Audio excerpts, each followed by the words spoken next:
Yoshi kattalar uchun 5 ta foydali asal retsepti. Asal shunchaki shirinlik emas, bu tabiatning shifo manbai. Yoshi kattalar uchun kundalik sog'liqni saqlashda mana bu 5 ta oddiy, lekin samarali retseptni sinab ko'ring. Ayniqsa 1 va 5-si juda ham muhim. 1. Asal va iliq suv ertalab och qoringa qonni tozalaydi, jigarni sog'lomlashtiradi, hazmni yaxshilaydi. 2. Asal va limon kun davomida 1-2 marta immunitetni ko'taradi, yurak faoliyatini qo'llab-quvvatlaydi. 3. Asal va zanjabil tushdan keyin qon aylanishini yaxshilaydi, charchoqni kamaytiradi. 4. Asal va sut kechqurun uxlashdan oldin uyquni tinchlantiradi, suyaklarni mustahkamlaydi, yurakka foydali. 5.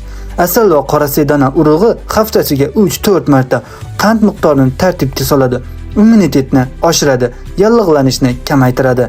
Unutmang, asalni 45 gradus Selsiyadan yuqori haroratda eritmang, foydali fermentlar yo'qoladi.